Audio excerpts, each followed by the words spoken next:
Okay, welcome to ACC 501. This is Module 1, Lesson 1, The Anatomy of a Dollar. We're going to be talking about COGS. My name is Torlando. I'll be instructing this.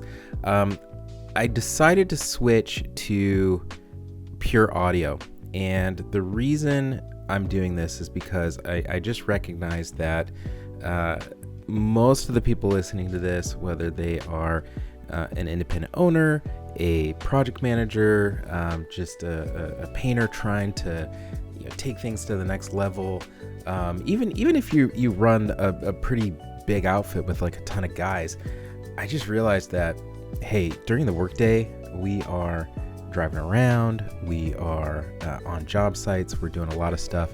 The quiet time that we have usually occupies our hands and eyes in some kind of way. And I just figured audio would be better to convey a lot of these messages. So this is actually a repeat lesson of you might have seen a video come out earlier, a video version, but I decided to just re-record this and do pure audio for this course. One other thing that I'm going to mention here is, in order to get this stuff out, in order to put it in your ears as quickly as possible, I'm just going to hit record and go, and you might hear some of my ums and pauses and things like that, but I'm just going to roll with it, okay? Because this is a real course, this is a real live thing, and we just need to go, right? We just need to jump into action, and we need to get through this managerial accounting course in order to get to the stuff that's a little bit more fun. The reason that managerial accounting is so important is because everything is built on the finances. If you don't have the finances right in your business, you will go broke. It doesn't matter how good you are with painting. It doesn't matter how good your guys are. It doesn't matter how high quality products you use. It doesn't matter how good of a salesperson you are. It doesn't matter how good your content marketing is, or your customer communication is, or any of that stuff. Because if you don't have the finances right, you're still going to go broke. Okay, and that's something that I learned the hard way. I learned it in my first business. I had every single aspect of my business delegated and well managed. People were loving our company, giving us good reviews. Painters were doing a great job. I had salespeople. I had a marketing person. I had an operations. I had it all, but on a week by week basis, I was constantly broke, and it ruined the business. Ultimately, I got over leveraged. I couldn't keep up. It was just the business became this beast to feed. And my job, as I kind of systematically delegated myself out of every single task, my job just kind of became the financial controller at the end. And so I was just writing checks and not having enough money and running out of cash for the paint store, and it was just miserable. And it was one of the most stressful times in my life. And when I was at that point, my bachelor's degree in fine arts did not prepare me for the finances of the business. It was immensely challenging and screwed up a lot of stuff. And so we're starting here. Is it a little boring? Yes. Is there a way to punch this up? I don't know. But we're going to figure this out, okay? Because if you don't get the finances done right now, it's going to mess you up in the long run, and you're going to have a huge hole to dig out of. And I don't care if you are on the brush, in the truck, in the office, at the shop, whatever. I don't care where you are. If you screw up your numbers, it's going to have long-lasting ramifications. I've spoken to so many different business owners at different levels. Business owners who do $200,000, business owners who do $1 million, business owners who do $5 million. And I have seen one thing consistent, is that it's like understanding how cash flow works in this business gets everybody. I mean, I've talked to people running $2-3 million companies, and they don't make more than $50,000 a year themselves because the cash is so tight. Okay. So we have to figure this out first. It's the bedrock of a business education. And the point of managerial accounting is not to turn you into an accountant. Okay, this is managerial accounting, right? We're not saying, I'm not going to teach you how to file your taxes. What I'm going to teach you to do is how to manage the money, right? And that's what managerial accounting does. I'm not turning you into a bookkeeper. I'm not going to tell you how to do the nitty gritty. You should be using a bookkeeper for these things. What I'm going to tell you is how to understand what your accountant is telling you. Okay.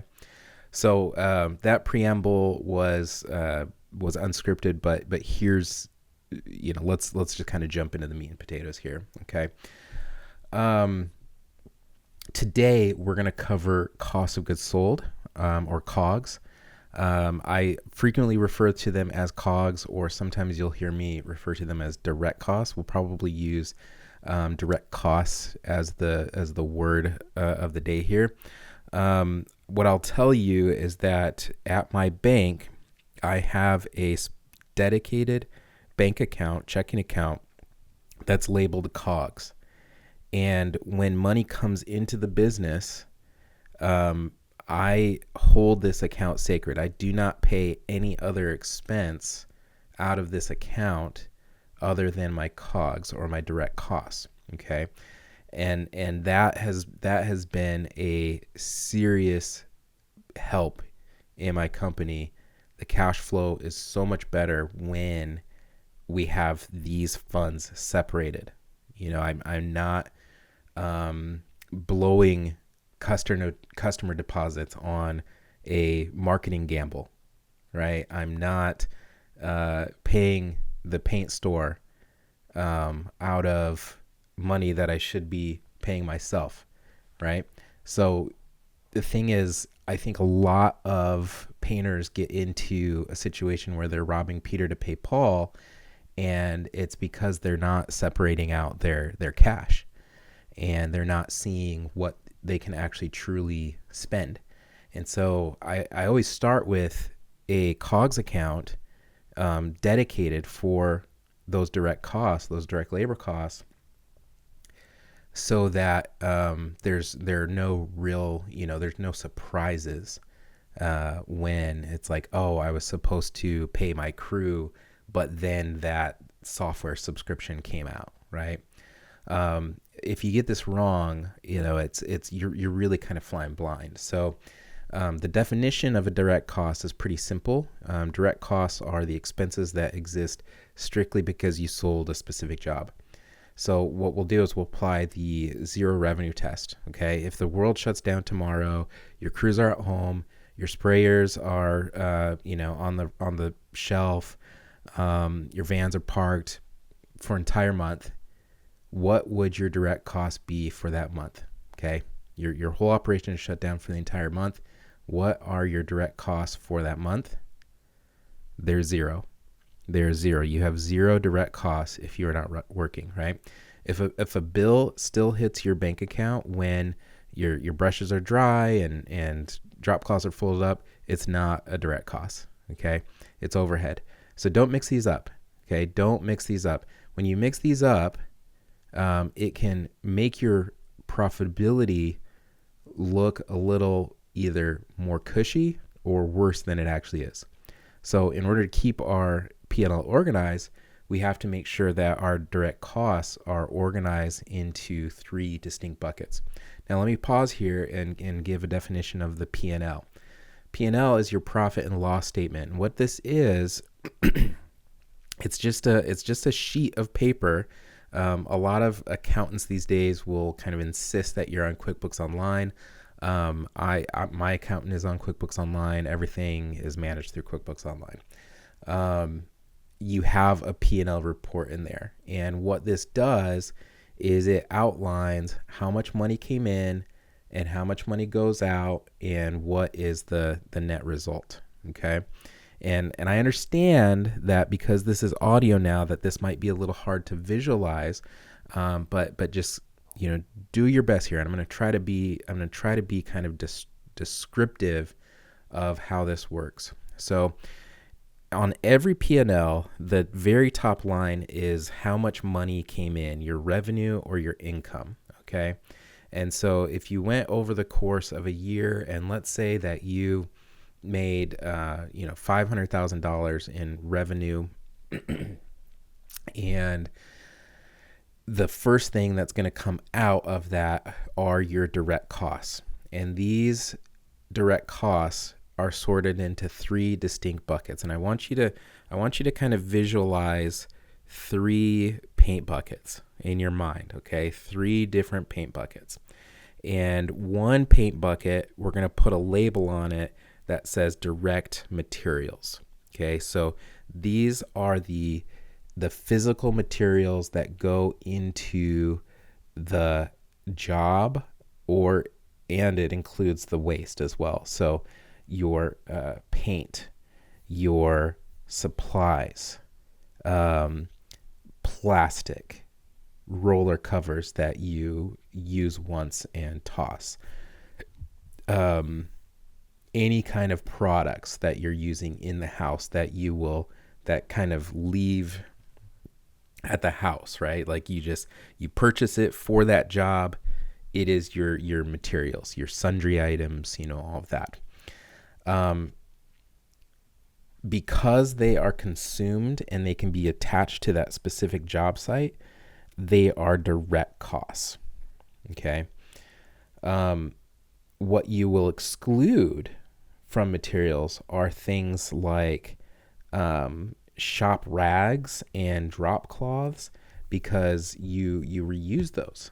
Even though a bag of rags, you might consume and use some of them on that job site, because you are going to transfer most of those rags from job site to job site.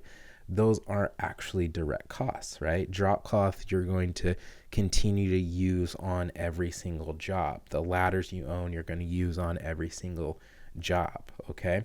So be very clear about what is a direct cost when it comes to materials. And if you really want to be precise, when you go to the paint store, make sure that when you purchase products at that paint store, that you are only putting the consumables on the PO for the homeowner. If you need to buy a brush, or you're going to buy a sprayer or a ladder, box of rags, drop cloths, buckets, if you're going to buy those at the paint store, make sure that you give it a separate PO, like tools, equipment, something like that, so that to categorize that expense as something else, right? As a tool, equipment, or something like that, because you don't actually want those items to go onto the same PO, because that will make your direct materials and your COGS, that will inflate your COGS and make you think that your job wasn't as profitable as it actually was. Okay. Bucket number 2. Okay. So we're envisioning here. Bucket number 2, direct labor. Put a label in your mind on that bucket. Direct labor. We have 2 buckets now: direct materials, direct labor. The direct labor is that money that you are paying to the men and women who are physically moving the paint. Hourly wages, piece rate payouts, whether you are W-2 or 1099 model, your direct labor cost is a cost of goods sold. It is a direct cost. So we call it direct labor.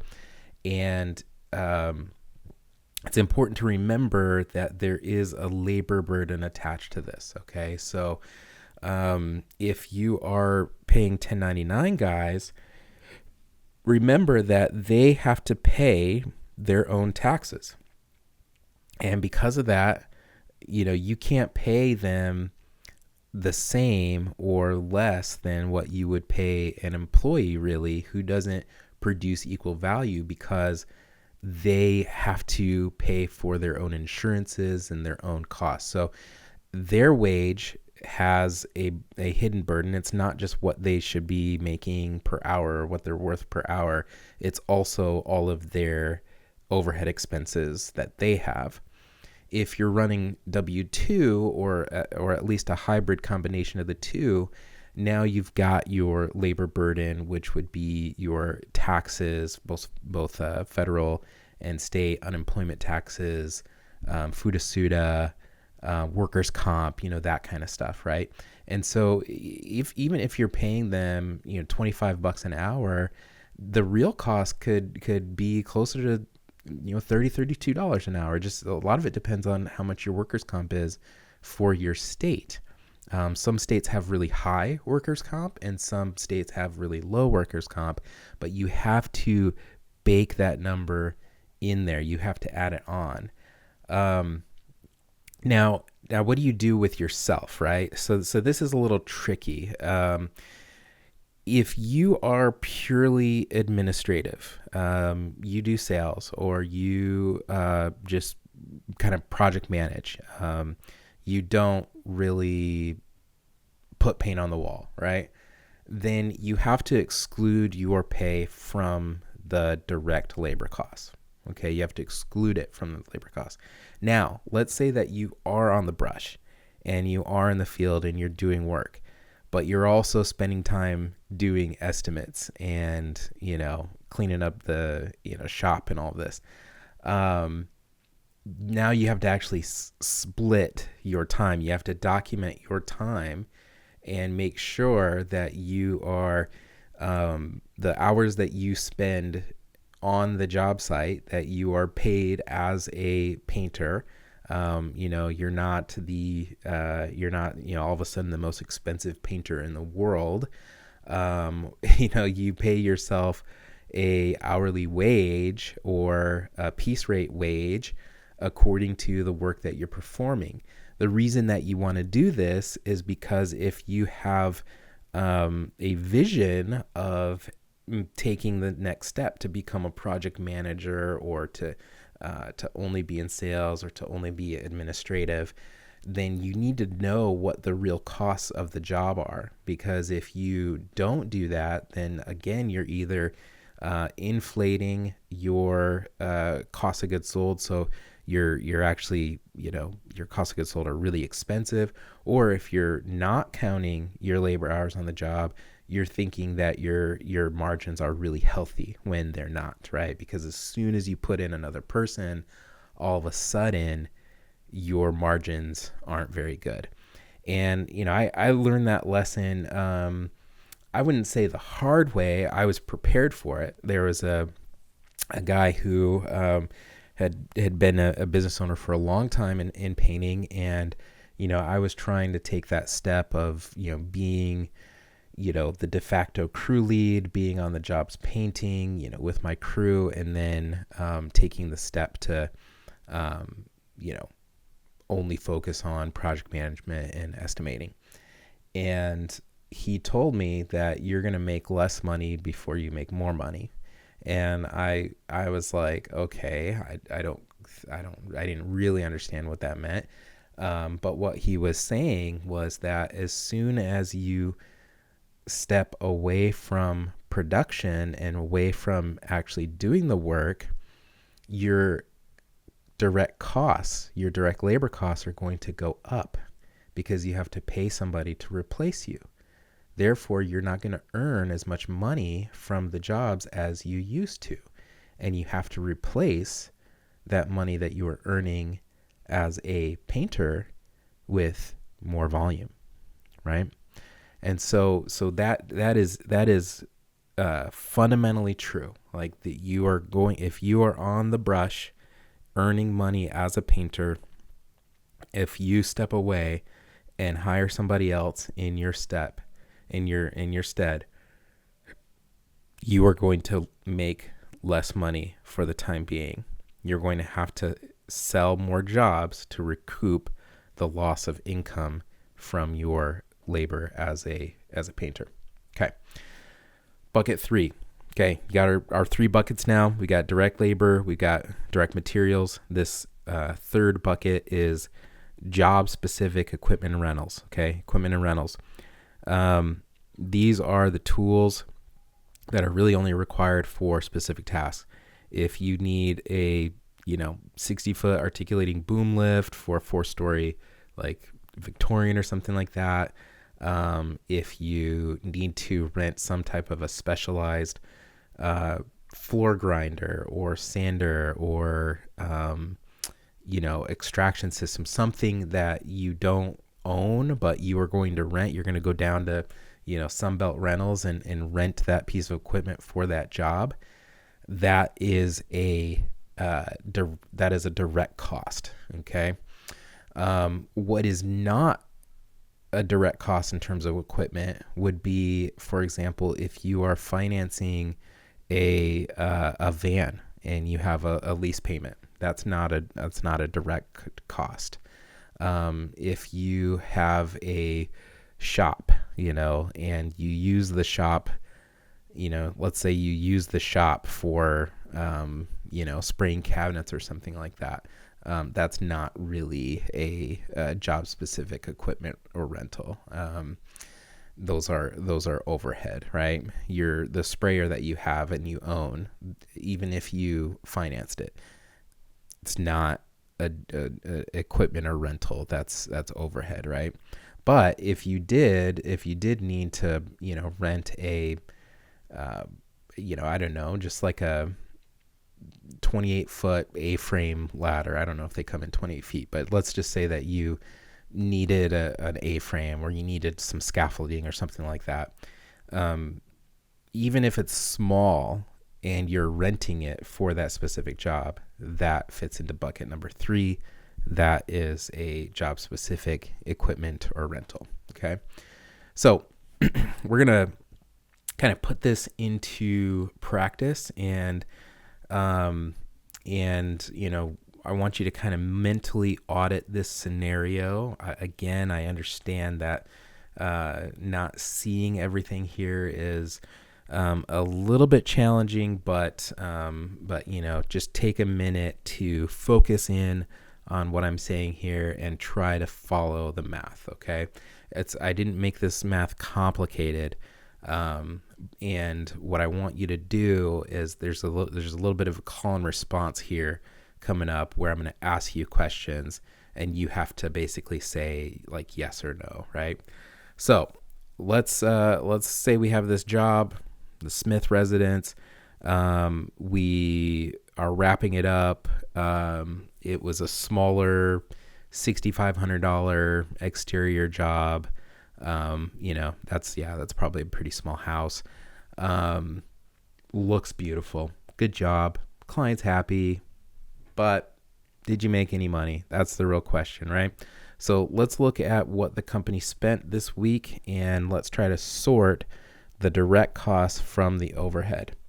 So expense A, 15 gallons of Benjamin Moore Regal Select for the Smith house. It cost you $800. Is this a direct cost? Yes, it is. This is a direct material cost, right? It's the paint for the house. Expense B, 3 boxes of masking tape, 2 rolls of plastic, and a case of caulk that is, totally gone. You used every last tube, and now those plastic tubes are in the Smith trash can. It cost you $150. Is this a direct cost? Yes, it is. These are consumables and they are direct costs of doing that specific job. All right, expense C, the monthly payment for your estimating software. It's costing you about $200 a month. Yikes, that's a little expensive. That's okay. Is this a direct cost? Monthly payment for your estimating software. No, it is not. No, the software doesn't paint houses. That is an overhead expense. Expense D, wages paid to your crew for 40 hours of painting the Smith house. It cost you $1,800. That's pretty good.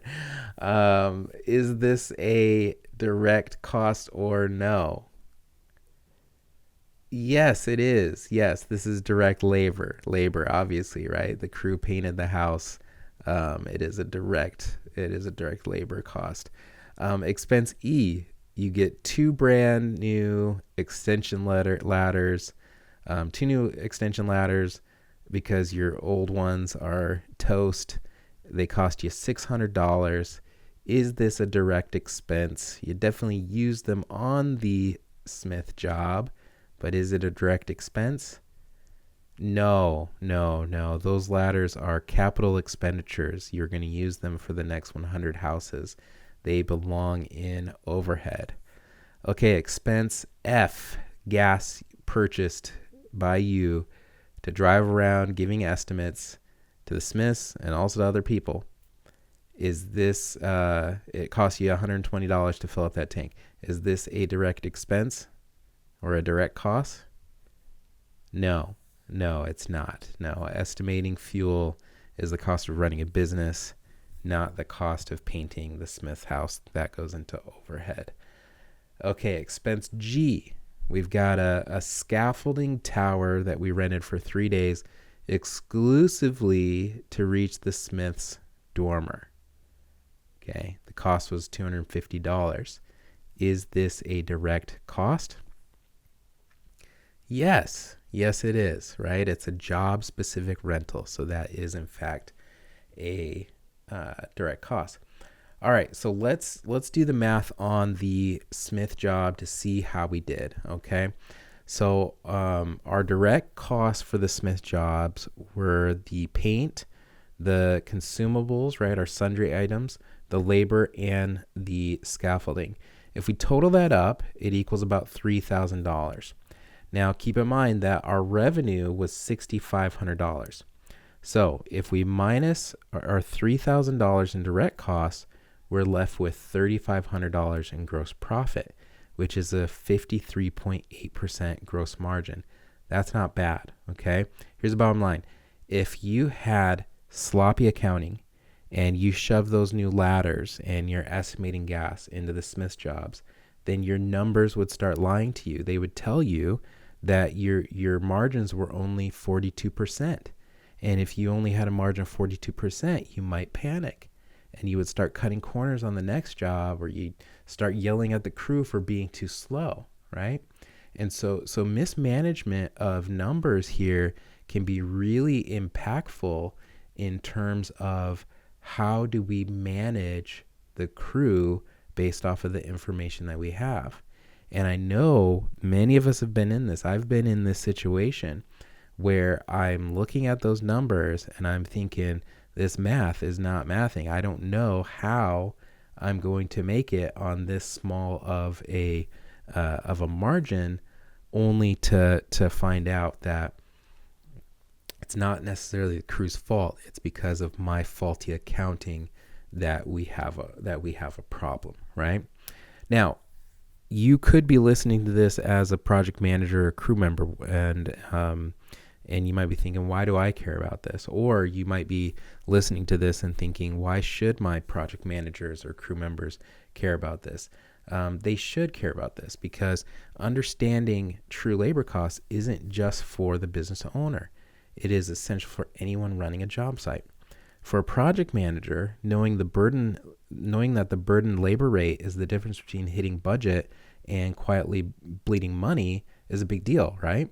If a PM believes a painter only costs $25 an hour, they might allow a project to run 10 hours long, assuming it's just a $250 hit. But in reality, at $32 an hour with the burden included, that slip up costs the company $320 out of the gross profit. So, that is about a $70 difference. Well, 10 hours, maybe not that big of a deal, but 100 hours or 1,000 hours. And, we've got a pattern of thinking that our gross profit margin is healthy, but not understanding that, hey, we got to pay taxes and workers' comp out of that. It creates an inaccuracy that can cost you real problems, right? You'll end up with some adjusted quarterly estimate payments for taxes and workers' comp that surprise you and you're not prepared for. So accurate math is really the only way that a PM can accurately pace a job. For a crew member, I think that understanding labor burden builds trust and business perspective. If they kind of understand what goes into the anatomy of a dollar, they can appreciate everybody's role a little bit more, right? It dispels the common myth that the owner is just sipping lemonade, just pocketing the massive difference between their hourly wage and the customer's final bill. They can understand that, oh, like my labor burden includes all of this stuff that I don't have to really worry about, right? And that my boss is taken care of. When the crew understands that efficiency is paying for their workers' comp and their payroll taxes, and ultimately it's paying for their job security, it kind of shifts the culture from just punching the clock to actively protecting the project's margin, right? You build a culture of extreme ownership when you are able to be transparent about how the numbers work, and they feel like they're learning something. They feel like they're growing. So clean data equals clear decisions. You've got to protect your COGS bucket. Your business depends on it. And I will see you in lesson 2, where we will discuss more on the topics of managerial accounting. All right, that concludes Module 1, Lesson 1, Protect Your Cost of Goods Sold bucket. Apply the zero revenue rule and start making decisions based on your true gross profit margin.